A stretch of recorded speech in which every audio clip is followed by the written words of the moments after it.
Hey, good morning, everyone. We should start in a minute or so. We're waiting for people to join us. And we will just want to say hi to wherever you're from. So, yeah. Yep, thank you for joining us. We'll just get started in a few minutes while the recording and the and people can sort of join and log in. But yeah, it's great to be here and see everyone here this morning. It's morning for us, wherever you are joining us from in the world. It could be evening, afternoon, but welcome.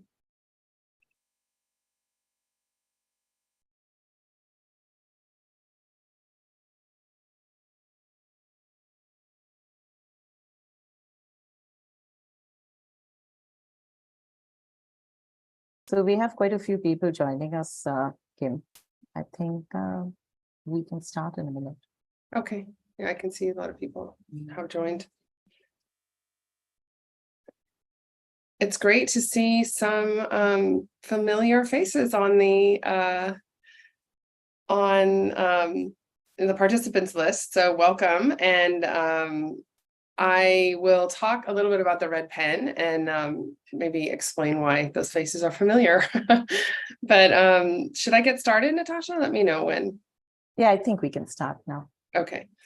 So yeah, welcome everyone. We have specially designed this webinar this morning for applicants to HBS and Stanford GSB, because the essays for those applications tend to be a little more, I think, I wouldn't say they're harder, but I think that applicants find them a little daunting, a little different. And especially if someone has never applied to, let's say, undergraduate university in the US, they might find these questions, new. So we wanted to kind of especially take some time out to kind of discuss what, how to approach these essays and what we've seen in the past in terms of, what's been successful for applicants. So yeah, with that, we'll just get started. I'd like I'm sorry, Kim, I'm just going to add that if you have questions, and I'm sure there are going to be a lot of questions, just add them to the Q&A box, and Kim and I will get to them, at the end of the session or towards the end of the session. Yes, please add your questions to the Q&A box, and we'll address those at the end. So just want to take a minute to introduce the Red Pen. So the Red Pen is an 10-year-old education consulting business that actually supports students at the MBA level, which is what we're talking about today. But we also support students in early advising, that is, before they are applying to college. So they're in high school, thinking about how to plan and how to prepare for the application process. Undergraduate admissions, postgraduate admissions that are non-MBA, like, masters in marketing, management, finance, etc. Also engineering, computer science, different kinds of postgraduate programs. Also MBA admissions, which we're doing today. And we also focus on boarding and day school admissions for younger students, and then general career counseling. So these are all the things that we offer at the Red Pen. And when I say I'm seeing some familiar faces, we actually do get a lot of returning undergraduate applicants who then decide that they want to go after a few years of work experience to get an MBA. So we actually do have students who join us for the boarding school, then undergraduate, then the postgraduate or MBA admission. So it's really nice to have that continuity among applicants and students that we work with. We are, like I said, 10 years old. We have counselors all over the world. Our main office, our only office, we're based out of Mumbai, but we do have counselors who are based all over the world and supporting applicants all over the world. So we're pretty, geography agnostic from that point of view. We have, over the past 10 years, had over 1,000 admits in top universities, 6,000 applicants have been advised.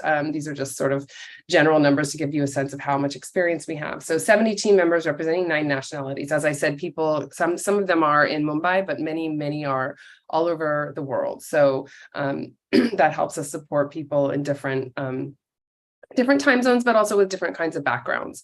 And we are members of these professional organizations. Some of the acronyms you may recognize, but what's relevant for the MBA, the MBA piece is the AGAC, which is the Association of International Graduate Admissions Consultants. And so that gives us access to a lot of a lot of information that's very timely and very deep and direct with MBA admissions offices at top programs around the world. So that really helps us advise students in the most kind of professional and like I said, direct way. So we're not sort of giving you advice based on what we think or what we hear. It's all, really based on what we've heard, what we've been told by the admissions offices themselves. And our MBA team, like I said, we have a dedicated team of consultants who work with our MBA applicants, and they have themselves, most of them have experience with international MBA programs around the world. They either attended them or counseled students, or in some other way have gotten lots of experience with various different MBA programs. And these are just some statistics about the applicants we work with, which I think we're really proud of, and which help us kind of advise students moving forward. These are some of the programs that our applicants tend to apply to, probably in order of I don't know if that's in any order, but yeah, there's quite a wide range. So this is the team that works with all of our consultants. We can go to the next slide. Yeah, so this is the admit results from 2021-22, which is basically last year. Those students would now, these applicants would be going into their second year of their MBA program, if it's a 2-year program, otherwise they might be finished. If you could see the next slide, you can see that the results are quite consistent and growing every year in terms of the range of programs that we support students with. So yeah, that's a lot about the Red Pen. I was gonna say a little about the Red Pen, but actually a lot. So the point is just that we have quite a broad range of experience with all kinds of different applicants and programs around the world. So I'll let Natasha take you a little bit more through the MBA application journey. So thanks, Kim. When we talk about the MBA application journey, what is important to realize is that there are a lot of components or elements that really go into the pitch that you're making to business school. And it starts with the academic potential that you're displaying or demonstrating in your application. And this is a combination of factors. It's your scores on the standardized tests that you choose to take. And it's also your undergrad GPA. But schools are primarily looking at applicants who they feel will succeed in an extremely academically rigorous environment. After that, of course, it's the strength of your work experience. We typically do tell individuals that it's good to be, when you're applying to business school, it's good to have a minimum of 3 years of full-time work experience post-graduation. And, then it's important to reflect on the brand that you work with, the industry, the sector that you're in, and the function that you're in as well, because all of these will really make a difference to the kind of goals that you're, going to speak about in your application, the kind of experiences that you bring with you, and the perspective that you built when you are, going to be sitting in an MBA class. After that, we talk about goals, which really refers to your short and long-term goals. And this will basically help you demonstrate to the school that you are someone who is going to benefit from the MBA program, who is able to answer the question of why do you need an MBA in a very satisfactory manner. Then we talk about demonstrated leadership. So, schools are looking at individuals who will go post the MBA, are going to go out into the world and really make an impact. More than the designation of the industry that you're going to be in post MBA that you plan to be in, what they're also looking for is how are you thinking about your future? What is the kind of impact that you plan to make on the world? And since we're talking about HBS and GSB, these are definitely elements that are really going to be on their radar when they consider you as an applicant. It's good if you are someone who's going to succeed in an academically rigorous environment. It's great if you have the work experience and the perspective that's going to add value to your peers. But what is really important is how do you plan to create impact? How do you plan to change the world after you, emerge from the MBA program? They also want to evaluate the kind of extracurricular activities you've been a part of. And this is an important element because schools want to understand how you're going to engage with the community that you're going to be a part of during the program as well as afterwards. So if you are someone who has, experiences or examples of community citizenship, of engagement and impact in areas outside work, that always adds a lot of weight to your application.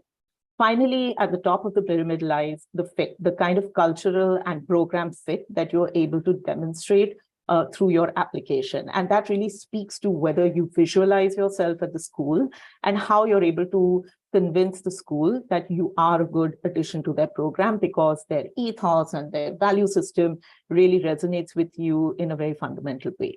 The top 4 elements are circled because all of these are elements that you're going to talk about during your essay. And these are elements that we're going to focus on as we just talk about the HBS and the GSB essay. The next slide that I'm going to come to is really about, application timelines. Around when deadlines are, very close, about a month away now, a month and a half. But what you really need to be thinking about is where you are in your application journey. There are various elements to your application. So you're probably at a stage where you have a test score locked in, you've got your goals in mind, you've already started doing your business school research. And now is really when you need to start thinking about brainstorming and writing your essays to business school. So we're right in the middle of this process. You're in a sweet spot right now where you're thinking about and putting together elements. And that's really what we're going to touch on today. So this chart is just to give you a sense of where you will be in the application process of building a strong application for business school. Today, I'm going to introduce Kim and me a little more formally. So, Kim is a CEO and the co-founder at the Red Pen, and I head, client servicing for the MBA admission service line. If you are applying to HBS and GSB through the Red Pen in consultation with us, Kim and I will typically be involved in your HBS and GSB essay journey at some point.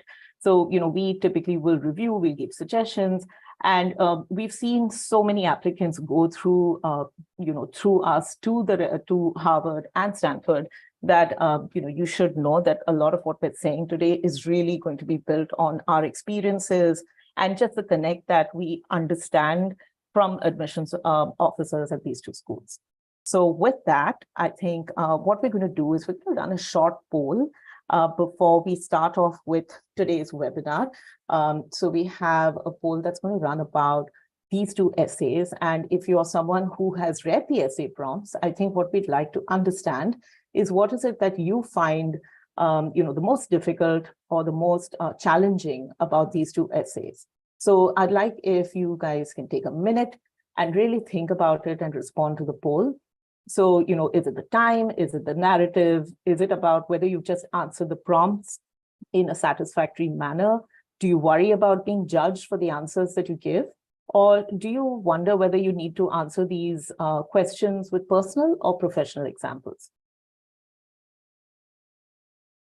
So quite a lot of responses, Kim.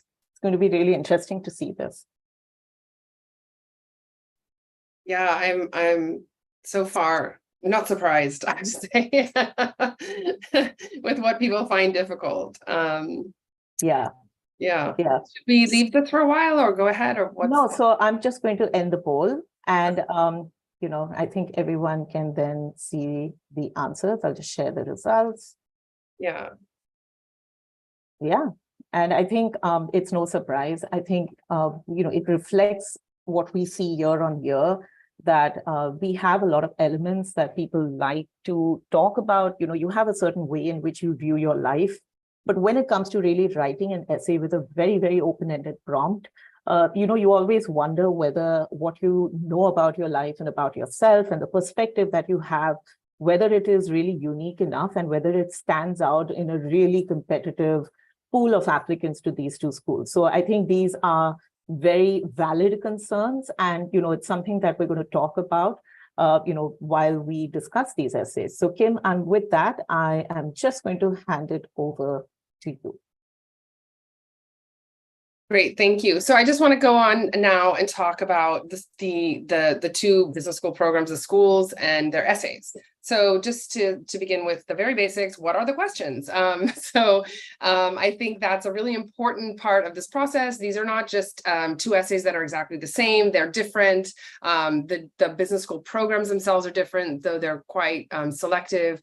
They both are looking for somewhat different things, some similar things. So we're going to talk about that. So Harvard Business School asks each applicant, as we review your application, what more would you like us to know as we consider your candidacy for the Harvard Business School MBA program?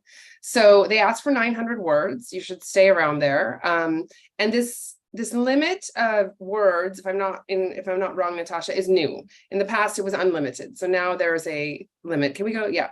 So they sort of give you a little bit more information on how to approach this essay. Can we go back one slide? Which basically discusses, still not on the right slide. Yeah, back. Basically says, we invite you to share personal or professional experiences from your background that give you a unique ability to contribute to HBS. So they say to contribute to HBS, but what that implies is you need to know what would sort of qualify as a contribution to HBS. So we're going to talk about that a little bit too. Try to remember not to overthink or overwrite in this essay. It is best to answer the question in clear and concise language that those of us who don't know your world can understand. And I just want to make a point about this very last part of the instructions would say, those of us who don't know your world can understand. There used to be a time, I haven't heard of it recently, where in interviews, an HBS interviewer would sometimes ask an applicant, tell me about your job as if I'm a 5-year-old. So they really do want you to not be technical, not show off, how well you can, create a spreadsheet or, analyze stocks or whatever it is that you do in your job. That's really not the point here. So they really do want to know, what is it? How are you as a person? How can I understand you if I have no idea what your job is? So that's something else to keep in mind. So we can go to the next slide now. Harvard Business. I just thought I'd add on to what you just said that, earlier the prompt was open-ended and we landed up with a lot of applicants who had this idea that the more you say, the better. So if you have like 1,200 words or 1,300 words, that's ideally what you want to share. But what we've seen is that the shorter the essay, the more concise the essay, the more impactful it is. So while 900 words is the upper limit, it's fine if your essay falls slightly short of 900 words. Right. Thank you. Okay. The next slide comes to this point of what HBS looks for in applicants. So when they ask you, how will you make an impact? You need to know what are they looking for? What do they consider to be, what do they consider to be a contribution to their program? So the first of these, HBS is really looking for habits of leadership, demonstrated leadership at any scale. So that is, whether you're a leader in your, very, very small local community, or whether you're leading, a global initiative through your job or through other kinds of interaction, and whether this is right now, whether this is in the past, ideally both, a lot of continuity there in leadership. The second thing that HBS is looking for in applicants is analytical aptitude and appetite. So this is something that you just need to be really smart to even kind of make the cut at HBS, at all these top programs. I mean, they're not going to consider applicants who are going to struggle academically. So you need to be able to demonstrate that you can, whether it is in your academics as an undergraduate or whether it is in your current role, and also very, very important that this could come out in your recommendations as well.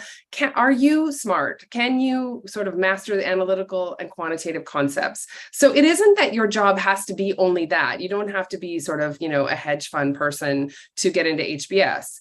You could be in a very, qualitative role, but you need to have something in your application and your story that demonstrates that you really have the analytical ability to, contribute insights. So the other one is, engage community citizenship. And I think a lot of people hear that as, oh, you have to have done, social service. And that's not really what this means. It just means that, you're engaged with communities that are around you. You're not just kind of like a solo operator, and that you're doing things in a way that takes into account, the greater good, in whatever way. So that's really what they're looking for in applicants. So now I'm going to move on to talk about what HBS is looking for in this essay. And the next slide. So the main point of this essay, if you see the prompt, it says, we've read your application, so what else should we know? This needs to be new information. You cannot simply take your resume and make it and create it in narrative form and submit it. That's not what they're looking for. So they know, they know your academic background, your career background, your main roles, the jobs you've had, the reasons why you've left. They don't know anything else, right? So what else do you think is important for them to know? And for many students, for many applicants, this is a big picture thing. This is like a lot of things that you think that HBS should know more about. And for many people, it's one thing. It's one simple thing that you should know about me that did not come across in the rest of my application. So there's kind of no right or wrong here, but it's important to kind of get it right from the point of view of it cannot be just a rehash of. So I'll give you an example. If I have an applicant who's, worked, done great in undergrad, been a leader in undergrad, done consulting, and is now, wants to get into maybe investing or something, but wants to focus on gender equity in investing or something. So my question as a reader of that application would be, why does this applicant care about gender equity in investing, right? So that's something I don't know is the why. Why is that now the next step?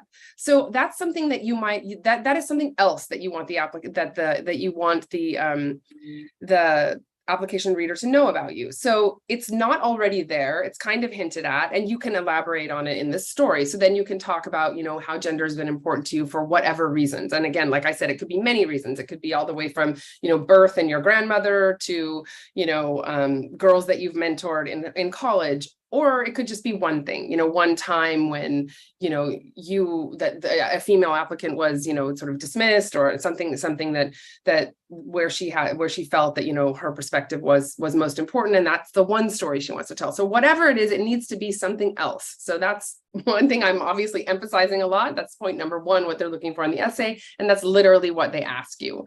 The second one is the right length. I think Natasha, sort of alluded to this when she said, they ask for 900 words. That's the maximum. You don't have to talk. You don't have to hit, 899. You need to tell your story clearly, and you need to, and thoroughly. And we'll talk about how you assess what that means a little later, but the length of the story is important. They don't really want, birth to now kind of narrative necessarily. And then who you are. I think the essay must provide HBS with a nuanced understanding of your unique perspective. Now, this unique perspective point I want to emphasize also because it came up a lot in the poll, if you see. That was basically the number one, I think 50%, I don't have it in front of me anymore, but 50% of the 50% of the respondents said that they're worried about, creating a unique narrative, being different, standing out. So that's very important.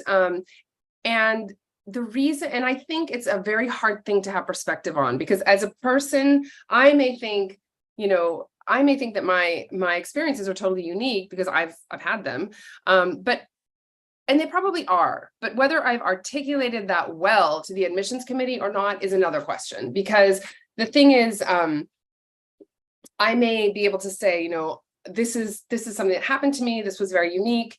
And here's the story, but I haven't really explained why I think it's unique, right? I haven't really been able to kind of unpack that in a way that is, that makes the application reader say, oh, okay, I get that. I get why that her experience of this thing is unique. And I'll give you an example. So many applicants that we work with, especially who are from India, are like, I come from a small town and then I achieved this and this and this. That is unique. It's very special and it's really meaningful, but it's not uncommon, right? It's so you have to be able to say why your story of coming from a small town and achieving a lot is a different story or a special story or a story that's relevant to what you're going to do in the future or what HBS is looking for in terms of leadership or impact or community engagement. So that's the way to really think about what what is unique, because I think people feel very stressed about this idea, we say a nuanced understanding of your unique perspective. It isn't that you have to find something in your life that absolutely nobody else has ever done. It's you have to explain it and describe it in a way that is different, that helps the reader see why it's different and why the next application they read with a same story is not as impactful as yours, right? So that's what you're really trying to do. So I think that's all I'm going to say about that for now, but I'm sure we'll touch on it more later, the uniqueness aspect. Now we're moving on to Stanford and what they ask, and they ask 2 essay questions. I think the one that really kind of puts people on the back foot is the first one, essay A, which is what matters most to you and why, but I am going to talk about essay B because I think it's very important. So because they're not totally separate. So essay A is what matters to you most. What matters most to you and why, sorry. For this essay, we would like you to reflect deeply, scary words, and write from the heart. Once you've identified what matters to you, help us understand why. Again, it doesn't have to be the most unique and different thing, but we need to understand why it matters to you in a way that it matters differently to someone else. You might consider, for example, what makes this so important to you, what people, insights, or experiences have shaped your perspective. Now, this seems like a simple and straightforward question, and it really basically is, but the trick here is kind of orienting it towards what Stanford is all about, and I'll come to that next. The next question is, why Stanford? Describe your aspirations and how your Stanford GSB experience will help you realize them. If you're applying to both, etc., then use this essay to address both. The issue here that I see a lot is people treat the first essay and the second essay totally separately. So in the first essay, they don't mention anything about Stanford or what Stanford offers or what they want to do at Stanford. They just tell their story and what matters, which is fine. But then they move on to the next one and they just get very kind of tactical about it. Like, Stanford has the following things and I want to do this, and here's where they connect, and that's why I want to go to Stanford. But actually, a lot of what goes on in essay A needs to come into essay B. We need to understand that, if this is what matters most to you, how are you getting it? How are you accessing some aspect of it at Stanford? So again, just to take the gender example, if your first essay is about gender and gender equity, then in the second essay, you need to talk about how Stanford is going to give you access to those that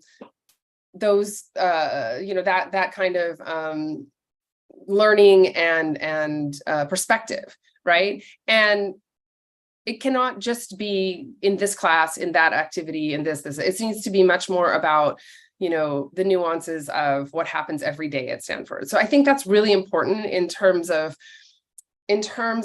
what we've seen successful. Okay. So just not going to say a lot more about that, but I do think you need to be a little bit, I guess my point is, you need to be less tactical with why Stanford than you might be with, say, why Columbia or why Wharton or something like that. It's just a different kind of essay, and you need to understand. Going on to the next slide, I'll talk more about what Stanford's looking for to enable to answer both of these questions. So what is Stanford looking for in applicants? Intellectual vitality. So this is a huge thing at Stanford across all programs, right? Undergraduate, grad, postgrad, MBA, etc. Intellectual vitality. They want people on their campus who are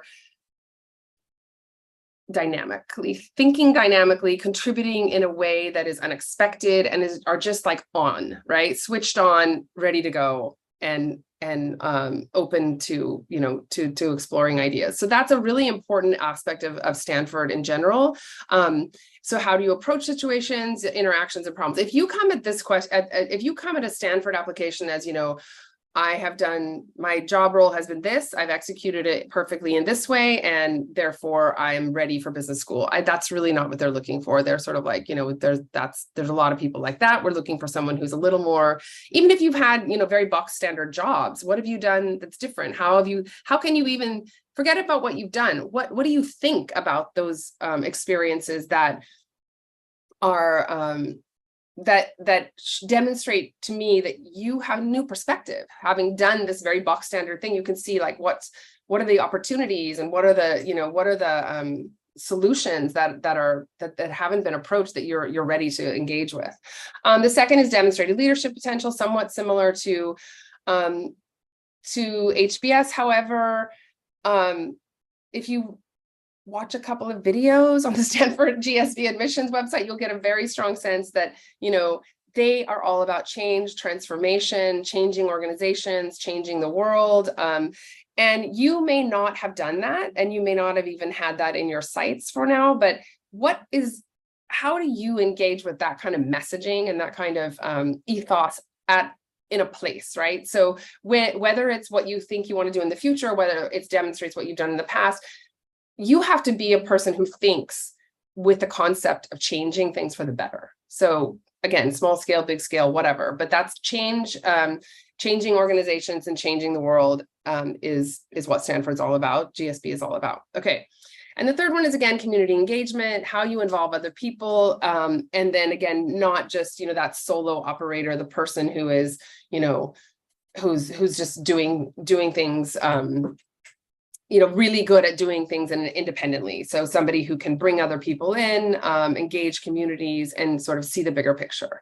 All right, so that's what Stanford is looking for. And when you talk about the essays, what they really want to know is, who are you? Who is the person behind all these achievements? Lots and lots of people apply with lots of achievements. And they just want to know, what are you going to be like when you're here? It's a small class. Stanford is a very small class of MBA students. And so they're really looking for they're, as they say, in admissions speak, they're shaping the class, right? They don't want everybody to be a consultant who's worked in, or finance or something like that. They don't want a very unidimensional. They want people who are contributing to a community that they've sort of curated. And along with that, what are your values, passions, aims, and dreams? And those should be oriented towards things like, it's not just that's what my dreams are. It's like, these are my dreams because I see how they're going to make an impact, or they're going to, what is behind those. And then your genuine voice. The best answers are the truest ones that are truest to you. So again, we'll talk about this a little more as we go ahead, but don't try to over-engineer any of this. It's really all very authentic, and that's really what we've seen works well. And I think something that's interesting that came up in the poll is that nobody seems to be worried about, zero people said that the sort of thing that they are most concerned about in these essays is the timelines, but that's really important to get all this right. So just remember that, your genuine voice might be something you need to explore and experiment with at this point, if you've never done it before. So do take the time to develop that in your essays. All right, we can go on to the next slide and talk about what are the similarities and differences between these essays? Because I think in many ways they're quite similar, and we do see people who take the same story for both and kind of plug it into both essays and kind of hope for the best. But I think that there are some key differences that we'll talk about, and I've probably already touched on a lot of them, but both are rooted in reflection, and I'm going to talk about what is reflection and how to get there in a minute. And then the questions about, what else do you want us to know and what matters to you, they are asking you for personal perspectives. They're not asking you to kind of like, tell us. It's not a Kellogg essay where they say, tell us about a time you contributed to an organization or, made a difference or made an impact. That's a very direct question. These are not direct questions. So it's up to you to kind of, personalize the answer you're giving. And then in both cases, so HBS and Stanford both want to understand your community engagement. So again, like I said in both of the examples, they want to see you thinking bigger picture. What is it that goes beyond me, that goes beyond my exact job, that goes beyond my personal success, that helps, whether it's immediate circle or much bigger, broader questions.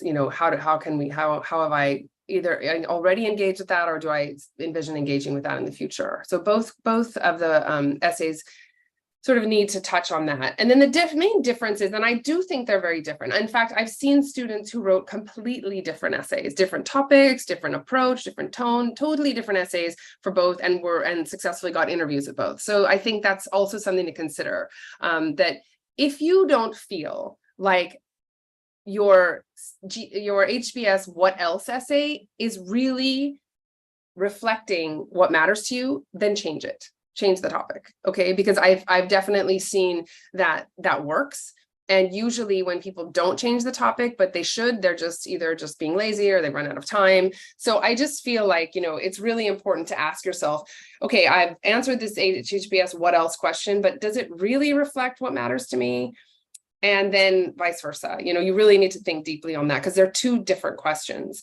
And in my personal opinion, and I think we've seen we've seen a little variation here, but in my personal opinion, the HBS essay needs to focus a little bit more on your future career goals and your future and your professional aspirations more than the Stanford GSB one does. The Stanford GSB one actually doesn't have to have anything about your future career aspirations because they also ask that second question. But the point here is what we used to tell people when they'd come to us with Stanford GSB, what matters to you? And they'd come and say, I've been in tech for 5 years. And I think what matters to me is transforming, quality of life for people in underprivileged areas through technology. I'm like, that can't really matter to you every day forever. Like what matters to you should be something that is so deep and every day forever that if you were, as my partner used to say, if you were in prison, this would still matter to you. If you were in prison and never getting out, this thing would still matter to you. It would be still very important. And so it needs to be that kind of heavy, deep, non kind of operational thing. But then I think in the past couple of years, and maybe Natasha will talk more about this, we have seen applicants who put a little bit more of that sort of that operational kind of element into the GSB essay actually be successful. So there's some, but again, in those years, the GSB admissions committee has changed, so they could be looking for something different. HBS looks for quantitative abilities, what Stanford evaluates your broader intellectual vitality. This is true, and like I said, Stanford really wants to see that you're switched on and you're different and you're not just in the box, but both of them, you need to show, that you're very smart. Both of them are really rigorous business schools. You cannot kind of come in and be like, yeah, I never took math and I got B's in, computer science. So that's not going to work. You need to show your kind of academic ability to handle academic rigor in both cases. Okay, moving on. Okay, the big question is, how do you build these topics? I've said what they are, what they should be, but how do you get there? So there's two elements I think that are really important. One is a guided reflection and the other is authenticity. So let me move on and talk about those. So when it comes to guided reflection, the question that a lot of applicants have, and we take the applicants that work through us through a pretty long, and I'd like to think rigorous, but definitely long process of, getting to know them, understanding different things, different aspects of their life, and just talking a lot about, their story, their experiences, et cetera. And we kind of help them pull this out. But to approach this, these are some of the ways. This is not a continuum or a step-by-step guide, but these are different ways that you can, so reflect on, what are the important values in your life and where have they come from? And what have you done that illustrate those values? What kinds of things, what are the actions you've taken? How have you evolved to impact individuals and communities? So what that means is, I use my grandmother instilled this value in me. Then I realized, it guided me till this point. Then I realized how important it is when I'm working with something else, right? So it's something that is just continuous in your story. And then what problems this is another interesting approach, is what problems do you see in the world right now? And how will you translate your values into a solution?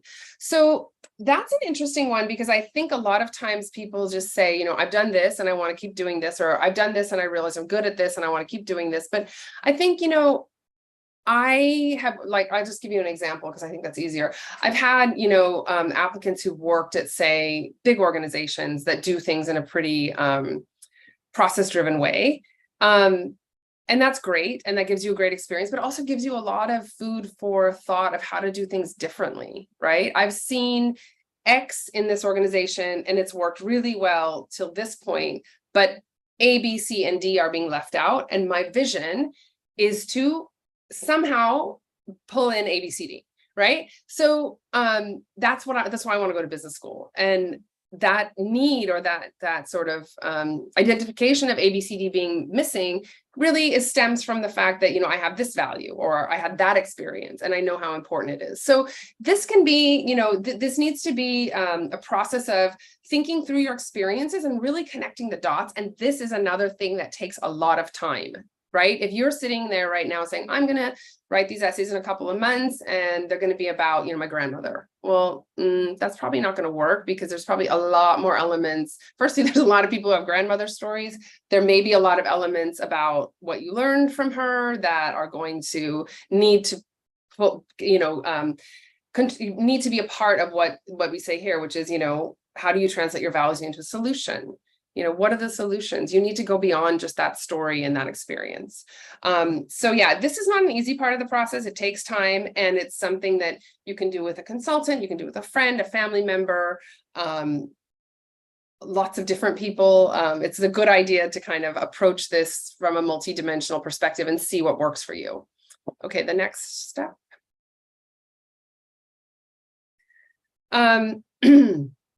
All right, so this is kind of, when on the second element of building this essay is authenticity.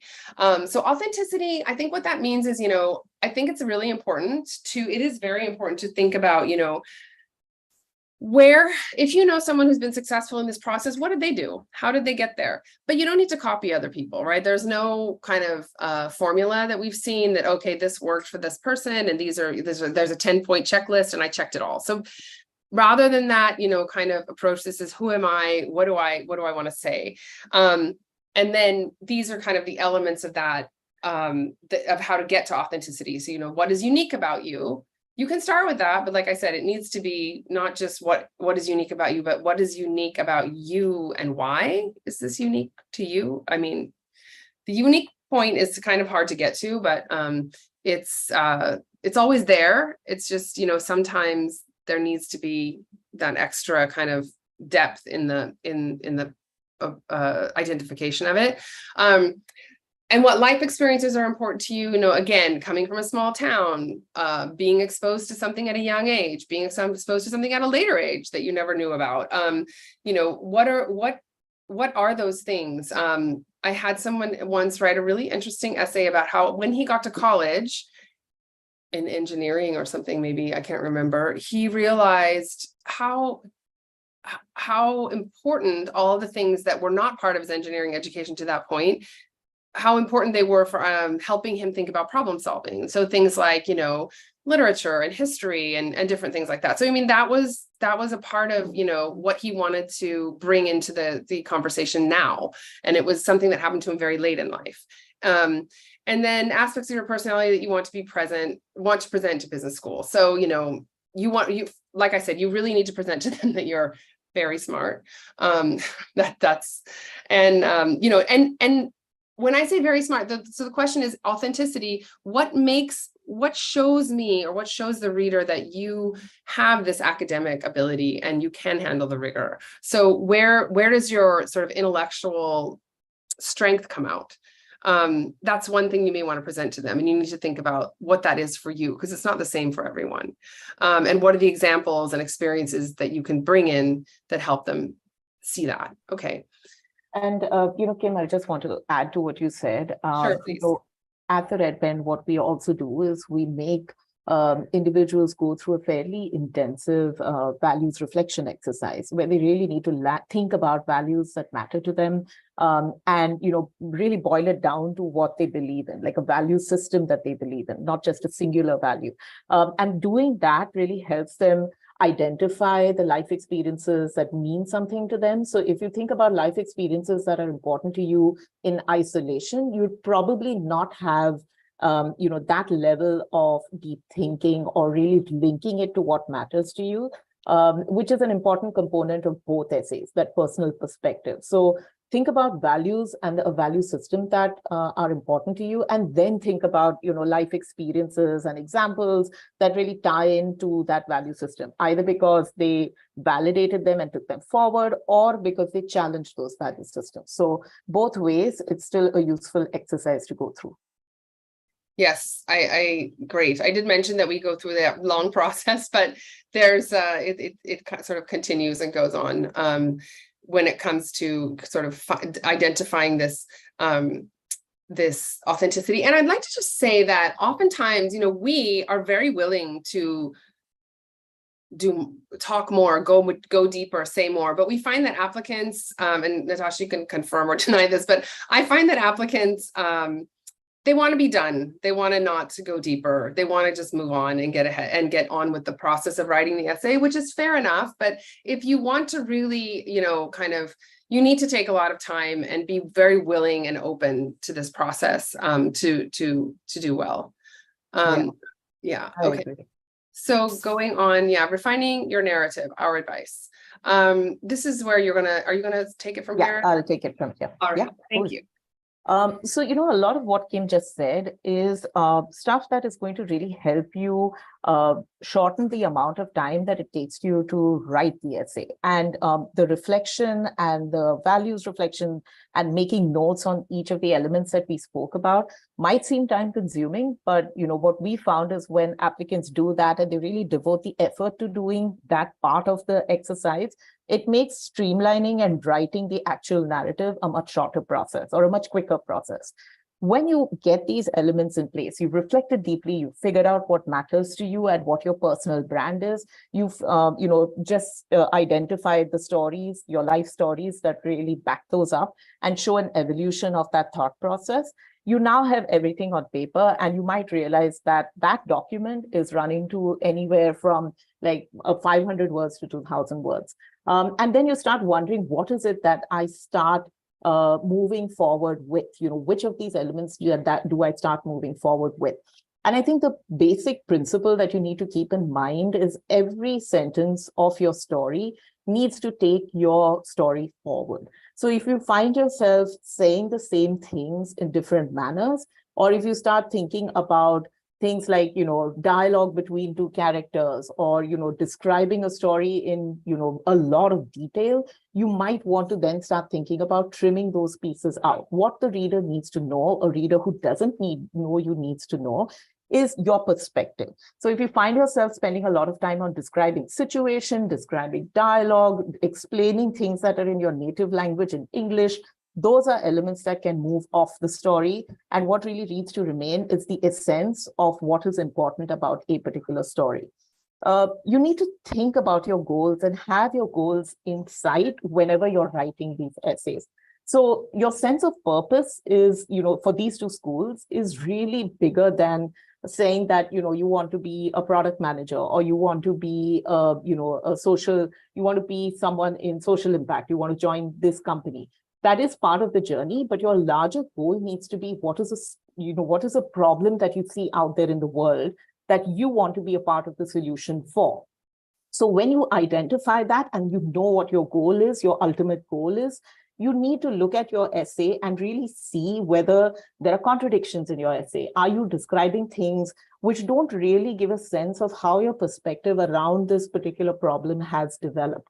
If you start feeling that there are parts of your notes or your first draft which aren't really contributing meaningfully to a particular nuance in that direction, those are pieces that could probably move off the essay. You then need to think about demonstrating an evolving perspective. When you realize what's important to you, it's a very fundamental realization. So you might understand what it means to be, you know, a part of the LGBTQAI community, and that could be a very fundamental realization very early on in life.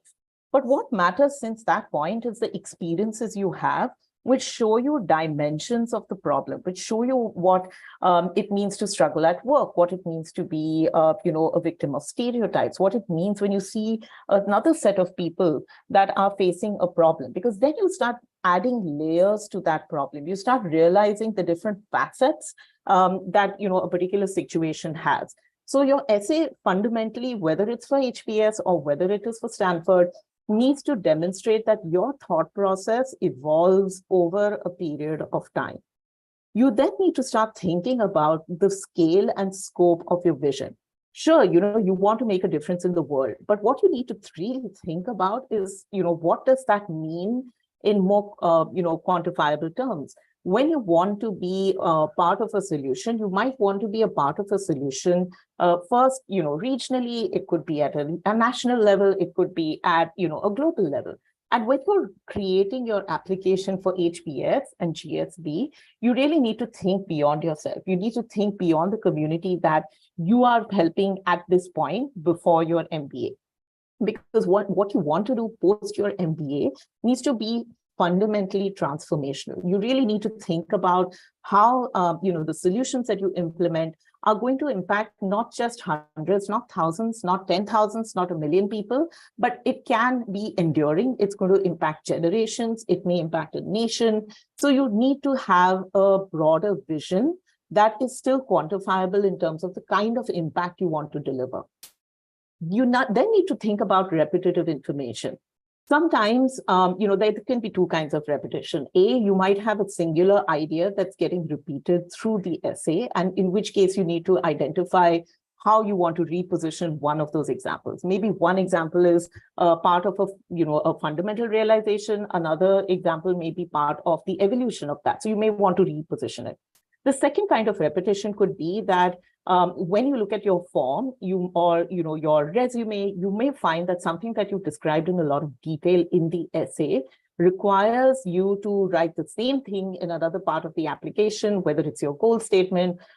Stanford asks you to talk about your background. So, a lot of your initial conversations around where you're coming from might get covered over there.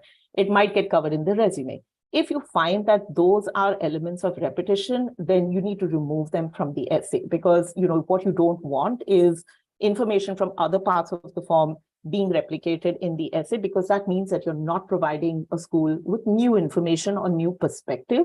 Or in another case, you might also be cutting into the amount of word count you have available to really talk about the personal insight that you want to bring in. So these are things that you need to keep in mind when you go beyond the first draft and you're coming to the second iteration or the third iteration of your story. Let's talk about common mistakes, because I think these are quantifiable, and these are things that I would suggest that you screenshot and really think about when you're looking at further drafts of your story. First, you need to, for Stanford and for Harvard, it is important that you answer subjective questions on the form before you start refining your essay. Like I told you, this will allow you to see, repetition a mile off, and where exactly you want to put a particular component. You're being far more mindful, and you're not repeating information in the essay.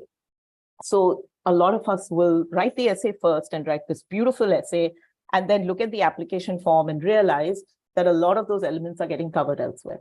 So please complete the subjective questions, at least draft them out before you come to writing and refining your essay, using information that belongs elsewhere. Now, interestingly, while you may think that I've covered this in point number 1, there's another kind of instance that we see.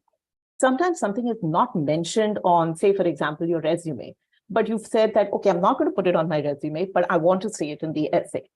But what will happen is, if it starts looking like it should belong in another part of the application, the person who reads your essay might tend to discount it, because you're going through multiple essays in a day. So if you start seeing information that looks like it should be represented on a resume, or should be represented in the goals question, you kind of your mind skips over those elements, and that's something that you don't want.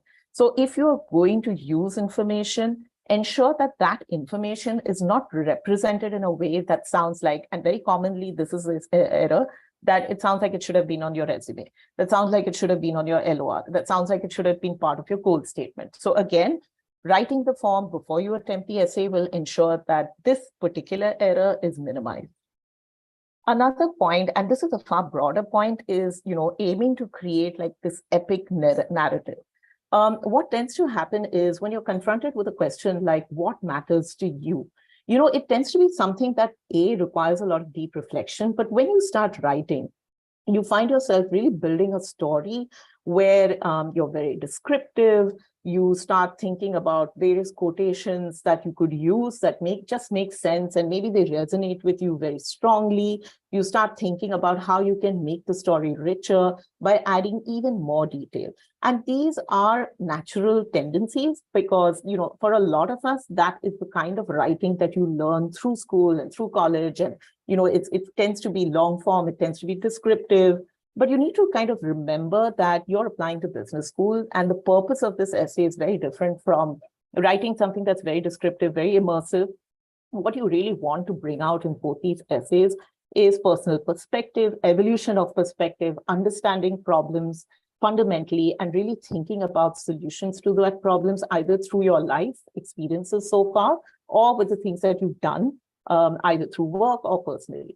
So, if you start thinking of, leaning on some of these narrative devices, just stay away from them would be my advice. And my particular attention is always focused on quotations, because that is something that can really take away from the word count that is available to you. Dialogues is the second one, because writing reams of dialogue can also take away from the narrative, because dialogues don't tell us about the impact that you make. They describe the situation in a lot of detail, but what we're really interested in understanding is your perspective and your thoughts about how to make impact. So don't take away from those, okay? Emphasizing style over function. When you start writing something that is, very stylistically very beautiful, and that could mean that it sounds like, you're someone who reads a lot, you're someone who likes writing stuff that is, debative in nature, or, extremely descriptive in nature, it can take away from the central point that you want to make. And I think what is important, and a way that you can mitigate this, is really looking at highlighting the points that you want to make in the essay. So that could, give you a sense of how many points of impact you're actually making. If you write the entire essay and the highlight that you make is just one sentence, then you know that you need to think about reshaping some of the other parts of your essay to ensure that they depict the same level of thought about impact and the same level of reflection on how you can achieve it. So emphasizing stylistic elements over the basic story that you want to tell is something that can happen naturally, because we want to give a lot of context, but it is something that you need to trim out in later iterations of your essay. Over polishing your story. Now, over polishing can be, again, of different types. As you start writing, you might feel that, my language doesn't sound that great. And, because of that, you might run it through different people. You might ask them, how can I say this better? How can I express this particular point in a different manner? And you might get a lot of perspectives, because you might show it to seniors, you might show it to family members, you might show it to people who are work mentors. But what happens when you do that is that you start saying, oh, what this person said was very good for this particular paragraph, but what another person said was very good for the next paragraph. And when you start using literally that advice to reshape your story starts losing that individual voice. So while it's important to get feedback, you need to be very clear about the kind of feedback that you're soliciting.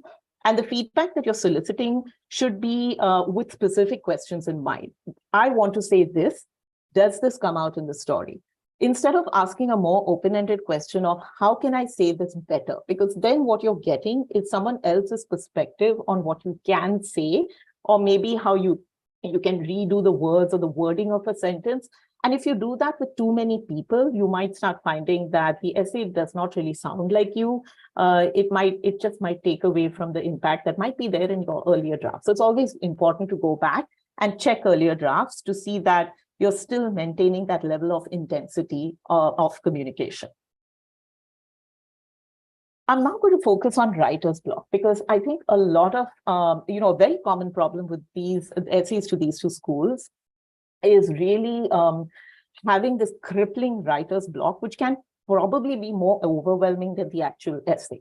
So here's a couple of things that I have found works with applicants. And, I'm going to go into each one in a little detail. So one is, of course, reviewing your application.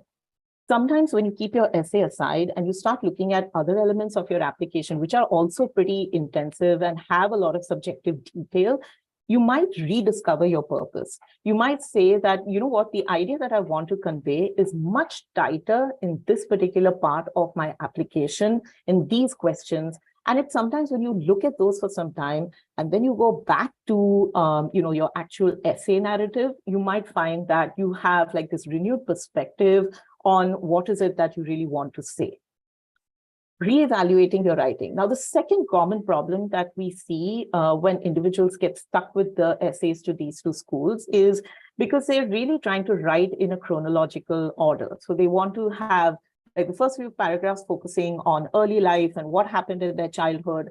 The next few paragraphs focus on what happened in college. And sometimes those tend to be very descriptive because we have a lot of very detailed recollections of something that may have happened maybe 3 or 5 years back.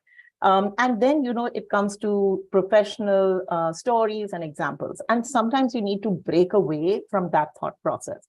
You might say that, you know what, I can have a lot of information around maybe what I've done in the last 2 years, and maybe that's what I want to write about first.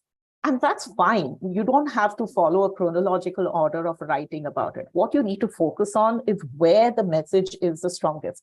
If the message was the strongest when you were in college, and everything after that and everything before that is tied into a particular thing that happened to you in college, write about that first. If your sense of purpose is really been, you've reflected on something that's happened at work, and it's given you a renewed sense of purpose, and maybe that's the thing that you want to write about first, focus on that first, because you might find that other parts of your story start coming to you more naturally. So move away from an accepted way of writing if you find that it starts holding you back from expressing yourself. Restructuring your time. Now, like Kim said, these essays take time to build. And I do see a couple of questions around that in the Q&A box, which I'll come to. But, sometimes what happens is, you kind of have a lot to work on for a particular application. Maybe some of you are also applying to multiple schools, What you need to do if you start finding yourself with just 5 minutes or just half an hour in a day to devote to these essays is just step back and reevaluate the way of spending time on your applications.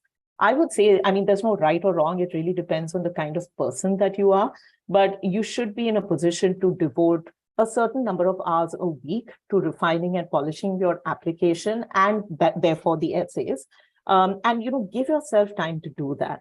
But what is more important than giving yourself time to write is also giving yourself time away from the essay. These essays are not essays that you can have like a week off work, like you take a week off work and you're going to devote that week off work to only writing your Harvard and Stanford essays. The essays will be built. I'm not saying that you're not going to be able to write it, but you may look at those essays at the end of a week and say, you know what, I'm just not happy with anything I wrote.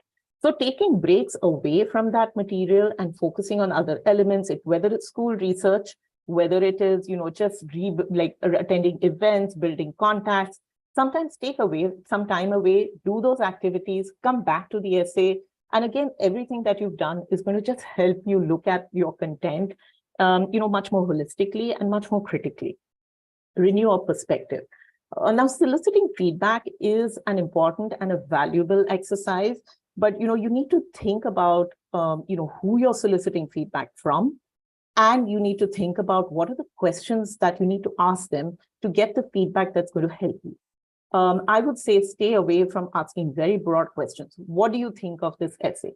It's never going to give you an answer that's going to satisfy you. The answer that you get might scare you. So, you need to think about the specific question. Do I want to say this? Do you think that thought is coming through correctly in the essay? I want to emphasize this particular incident because this is what I gained from that incident. Do you get that when you read this particular point? If it's talking to a work mentor, then you might want to have a broader discussion around the problem that you want to associate yourself with. You might want to do a sense check of how your ambitions land in an essay, which is why Stanford. You might want to check how a particular goal is expressed. But ask yourself and ask your mentor or ask whoever you're soliciting feedback from very, very directed questions.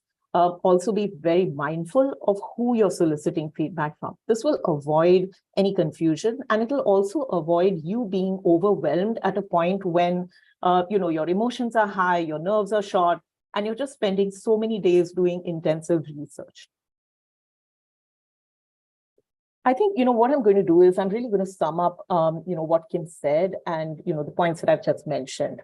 These are essays which take time. If you're attending this webinar right now, you're probably thinking of writing those essays, or you've written a draft or two, and you're now thinking about how you can refine these essays. So you're still, that's a good point of time to be in. You're still in the sweet spot of having enough time to devote to these applications. But what you need to really avoid is trying to write these essays and submit your application with only a few days to spare. Give yourself time. Your application is strongest when you've given yourself time to reflect and really think about the examples that you want to present. Demonstrate your commitment to impact. Both essays for both schools, rather, are really focused on what your perspective is and how you see impact in a very unique way. So, take the time to flesh out what it means to you to be involved in, to see a particular problem and a particular perspective on a problem, and what it means to really make a difference to that problem in a very meaningful way at scale. And I'm going to underline at scale, okay? If the solution that you think of applies only a few people, only a few thousand people, only a few million people, it might be something that you want to quantify in a little more detail, okay? Think about lasting impact and think about scale of impact. Lastly, reflect on what makes you unique.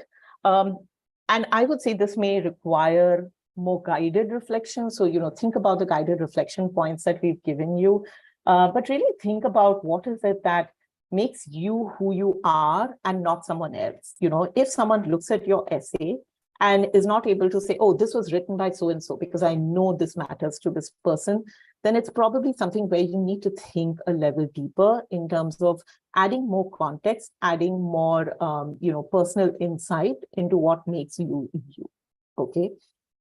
And with that, we're going to come to Q&A. So I'm going to look at the Q&A box. I think some of the questions were around specific slides that we had, and, you'll get that as part of the email that, if you've attended this webinar, you'll get a link to where the recording of this webinar is, so you can look at those particular slides. But, Kim, there are a couple of very interesting questions. I'm going to look at the first one that I want to, get your opinion on. Mohana says that it looks like every university has a distinct voice. So, like, for example, Stanford looks at change. Is there a way to structure your key points or key goals so that you can plug them into the essay? And the explanation of the context she gives for this is a lot of applications are due around the same time, so you may not really have time to start each one from scratch. So, I guess I feel like you can do that. I mean, I think it might be valuable to create a kind of grid for yourself of, these are some points. If GSB is along one axis, then the points are along the other, and which ones need to go in where. And I could see that working as an approach.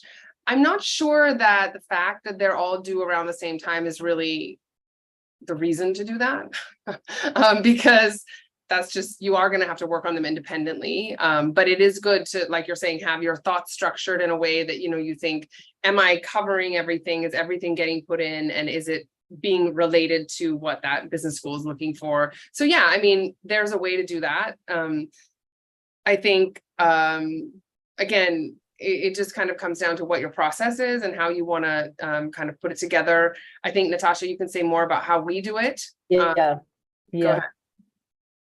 Yeah, so, Mohana, I do agree with you that given the fact that, you may be, 24, 25, 26 years old, you have only so many life experiences that you can really dip into. And, those are probably going to be common to the essays that you build for a lot of schools.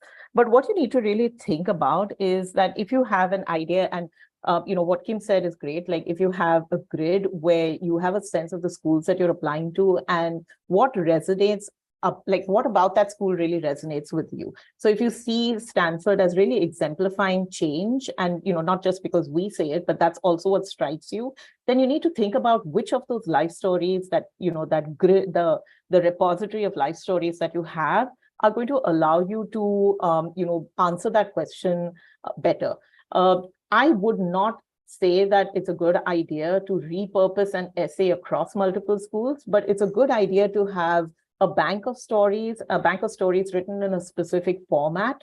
So we follow the STAR format. We work with applicants and we help them build out their important life stories in a STAR format. It allows you to say that maybe, I want to use a couple of those stories to build essays for this school. I want to use a number of stories to build essays for another school, because the focus of each essay is going to be different. So don't repurpose the entire narrative for schools, but you can repurpose stories because patterns of stories will really work for certain schools versus, over other schools. So that's what I want to add to what you said, Kim. Great. And yeah, I also, there are two questions that are around negativity, which, again, we'd need your perspective on as well. One person asks how to not make it sound negative. And another question is personal experiences and essays around your values might sound negative sometimes, how to handle that. So, I'd like your perspective. I do have one. I'll add on to what you say. Yeah, I think oftentimes because I see essays at the stage where maybe where something like negativity would still be in there, I do often have a reaction to that. And I'm constantly saying, this sounds negative, reframe it. And it's not that hard, honestly. It's really not that hard to make what you might perceive as a negative experience sound or like to reframe it as an opportunity, or, this happened to me. And so therefore, I gained a new perspective, or I saw things differently because it wasn't, the most positive experience. But yeah, to say that, I think, Natasha, we've seen it all, honestly, in terms of just the difficult, people have to often overcome a lot of obstacles, and they are negative experiences. And we have to talk about, and there's a lot, and in many cases, there is no way to kind of sugarcoat something. To sugarcoat it. But we, but there is a way to kind of not maybe spend so much time on it. Or something, there's, again, this really is what comes down to the point of why it's very important to have other people read your essays, because and again, with Natasha's advice, a very specific question, I am trying to present this as a learning experience that helped me gain a new perspective, but I feel like it's coming across negative. Do you think it is? Do you have suggestions on how I can change that? Not just, what do you think of my essay? Right. So I'll let you continue on that. Yeah.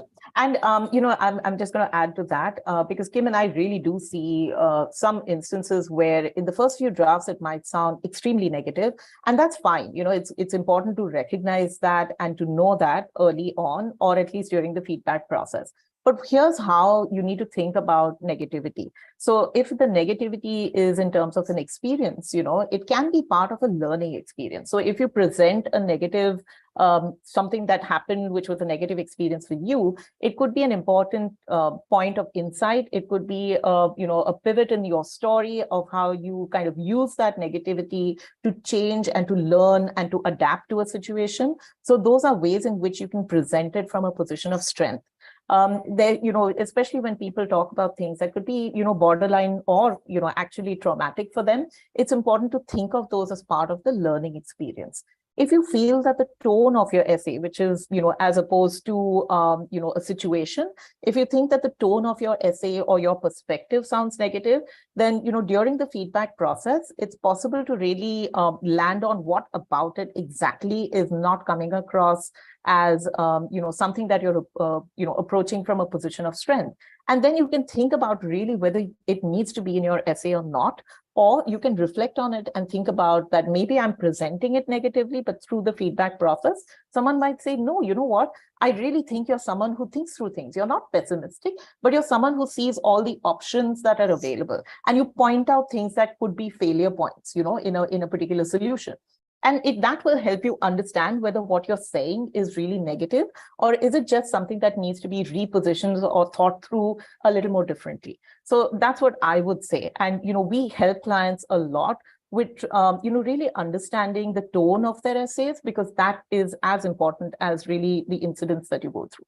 So I hope that answers that question.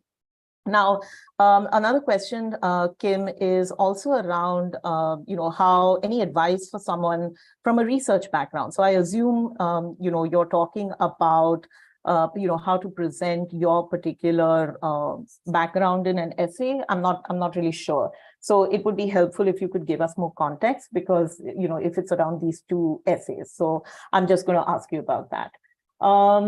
Another person, Kim, I'm going to continue with the whole point of learning from negativity. Mentioning failures in leadership and learnings, would that have a negative impact on my story?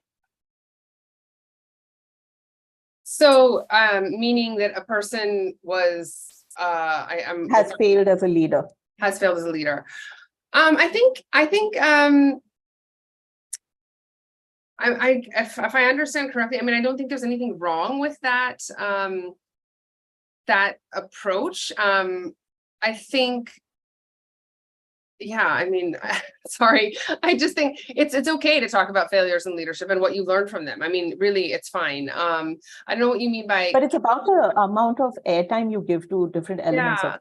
So, yeah, it can be, this happened and it was really quite a disaster. But what I did next should be the majority of what I learn about, as a reader. I don't want to hear about how bad it was, how much you failed, how sad you were. Like, that's really not that important. It can just be, I learned a lot and this is what I did next, or this is what I want to do. And we do help a lot of individuals who have learned from failure. And that's a good thing. I mean, that's real world perspective, which can be positioned very well. But like Kim said, if you're going to devote more time to talking about the failure than talking about, how you overcame it, how you use that as a building block for building something new, or really refining your perspective and doing something differently, then you're still positioning it in a way that demonstrates learning. And at the end of the day, that's what the essays are about. So that's specifically what you need to think about. Not emphasizing failure, but emphasizing how you learn from failure. Kim, I'm just going to come to this because it's an interesting question. There's a question that how does the recent Supreme Court ruling about diversity affect applicants?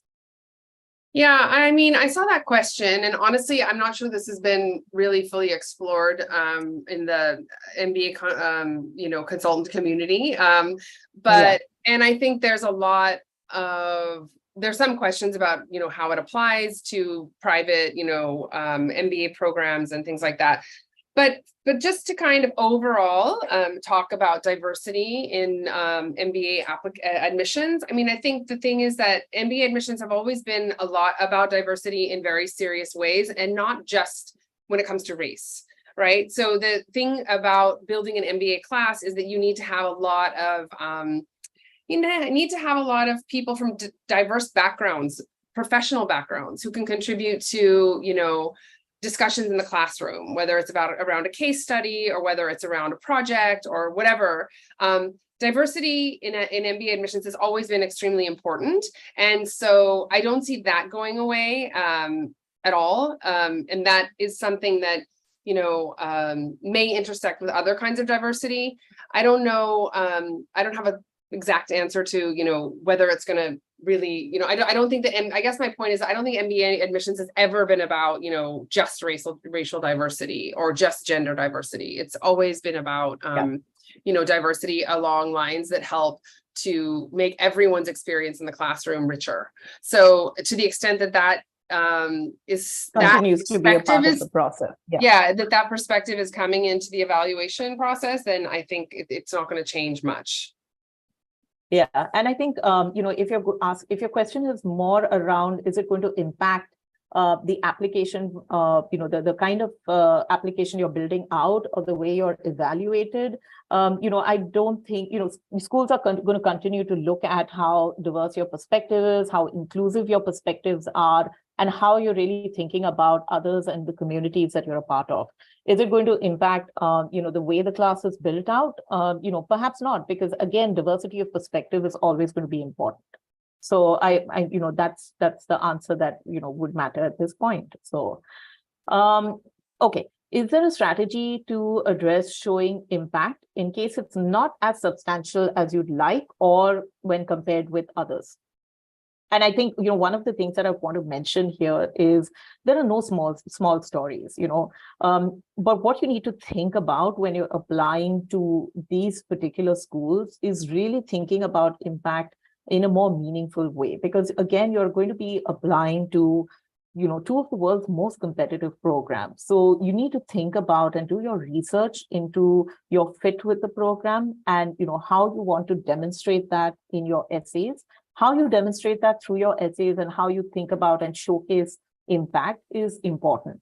I think also, sorry to interrupt you, Natasha, no, but please there's a question that sort of went away because we answered part of it, but it's really asking a lot about how do you select programs? How do you know which programs to apply to?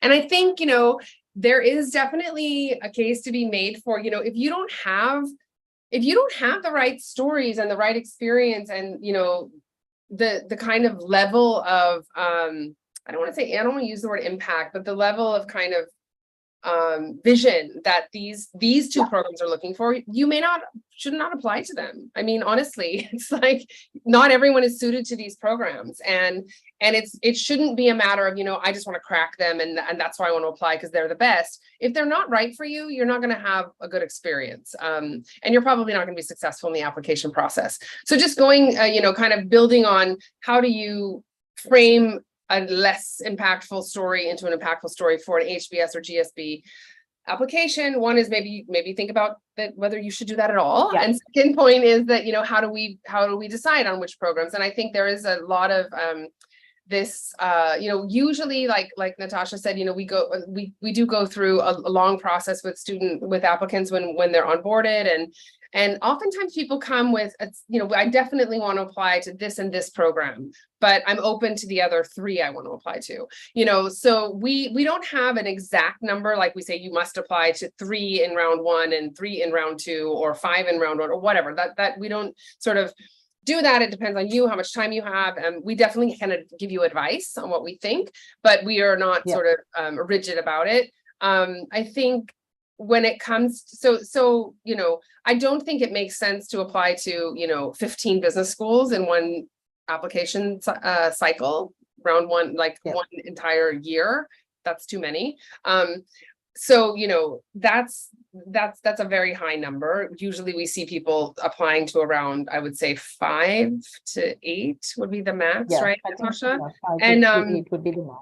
And oftentimes, student applicants will come and work with us on a few and then work on their own on others. And, there are a lot of different ways to go about it. But we do kind of help you see that, if your goals, again, this comes back to our affiliations with different organizations and what we know business schools, are looking for and what applicants have been successful. If you have this particular kind of experience and this set of goals, you might be a perfect match for something that we can suggest to you, but we need to know that information. You can't just, and that is, again, if you want to do it on your own, you need to do that, watch a lot of webinars, do deep research, understand,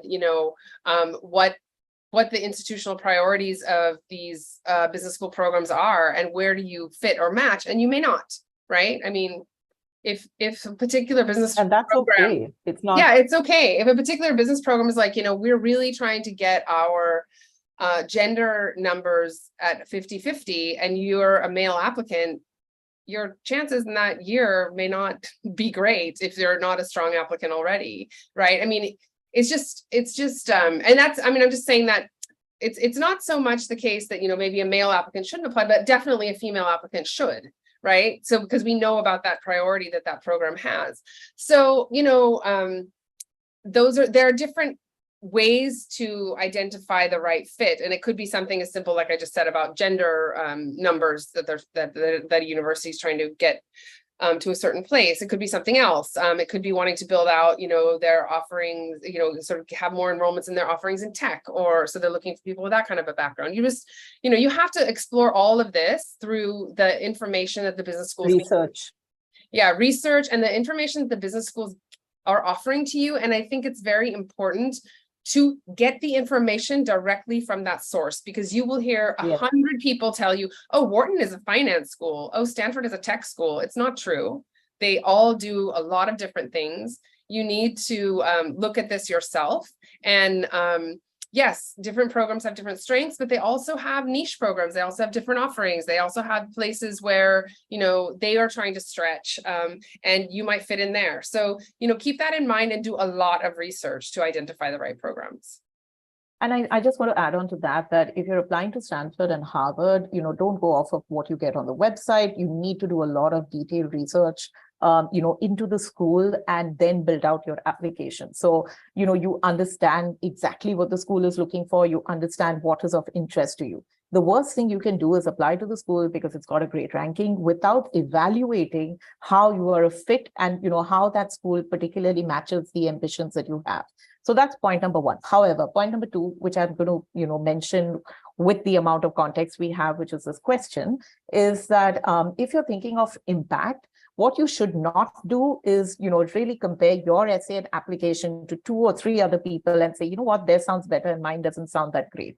What you need to do is really gain perspective from someone who can give you a sense based on, multiple applications that they've seen, someone who understands what it takes to, create something that works for these particular schools versus just looking at a couple of peers who may be applying along with you, or maybe looking at, 1 or 2 essays that you get online as samples and, think that mine doesn't look that great, So I think don't make that judgment only based on anecdotal information. Look around, broaden your search, understand, and also understand if you have fundamental questions or doubts about whether you fit that school, then, talk to someone who can give you appropriate guidance. And, sometimes talking to the school, talking to admissions officers, researching, talking to alums is what is going to give you perspective, So don't just close yourself off with just an initial evaluation of, whether you're sounding impactful or not at this stage, because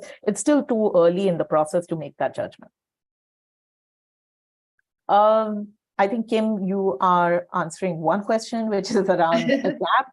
So I'll go ahead. No, go ahead. I mean, I was just going to say about the gap. I mean, we were way past time, so I accept that. Yeah, exactly. Starting to drop off.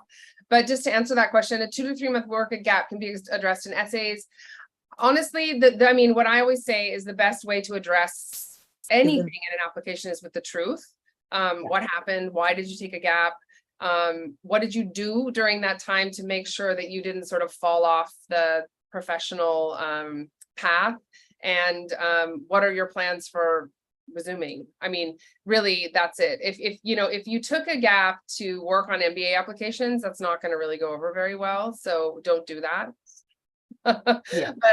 But honestly, use the optional essay. Yeah, use the optional essay to tell the truth and explain your story. And we have seen that this is pretty well accepted. It's not like business schools are like, oh, we cannot sort of consider this, whether it's a semester where your grades really dipped in undergraduate, and or whether you had you were laid off at work, or whether you had to take care of a sick family member, or something like that. There are different things that you can explain in the essay and just be very sincere about it, and articulate your plan, right? Yeah. And, okay. We're running short on time. So I'm going to just quickly look at a couple of questions. And if we've not answered your question, you can reach out to us. We'd share the link at the end of this. But I think maybe, there are some which are like really yes or no answers. So one question is, do we need exceptionally high scores on the standardized test for our profile to be considered as, a potential student? It doesn't hurt. But we've seen examples where if you have stellar work experience and you're able to really demonstrate that your GMAT score is not the end of your contact with any kind of quantitative rigor, then that is something that you can explain in an optional essay. But if it's going to be a poor standardized test score with a poor GPA with experience that is not necessarily quantitative or doesn't necessarily give them the confidence that it's going to that you're going to succeed in a quant rigorous program, then yeah, you need to understand that those are elements that are going to be considered. So yeah.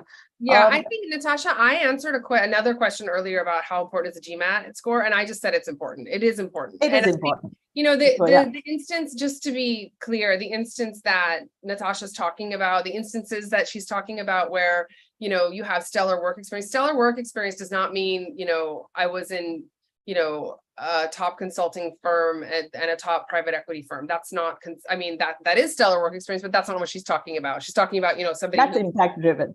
Yeah. Something that's really out of the box. I think that's only times that we see the GMAT score not mattering. Yeah, that's about it. Yeah. And the last question that I'm going to look at, and if you've not answered something, I'll give you the contact details and you can, write to us, is that you mentioned that the impact that you want to demonstrate for both schools in your applications doesn't necessarily have to mean social impact or community service. Can you discuss, how we can demonstrate this in our essays, especially in the context of professional work experience? So Tanvi, I would recommend that you reach out to us if this is something that you want to understand with more personal context, because it's really difficult to answer this on a broader scale. I would say that we've had individuals who have used technology in the context of their work to create a solution that impacts millions, and it's an idea that they've come up with at work. They've created platforms which have really transformed the lives of certain populations.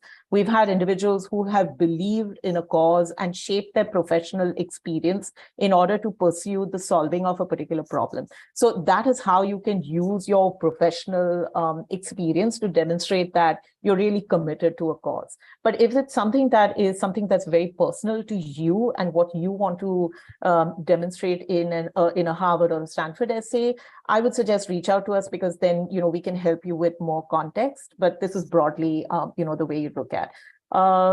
So I think with that, and I know Kim's answering a couple of questions. So what I'm going to do is I'm going to share the link for, if you want to reach out to us, you can reach out to us at team.mba@theredpen.in, and that's a good way to reach out to us. Or you can also follow us on social media. The link to this particular webinar will be included in the follow-up email that you receive. So, I would say subscribe to our, channels and bookmark us, but reach out to us on team.mba@theredpen.in, and, we can help you with more, detail to some of the questions that you have, So with that, thank you for joining us on this webinar. I hope you've gained value out of it, and reach out to us if you'd like us to help you more specifically with applications to do these particular schools. And thanks, Kim, for all your insight. Yeah, thank you. Thanks, Natasha. And thank you, everyone. Have a great weekend. Bye. Bye.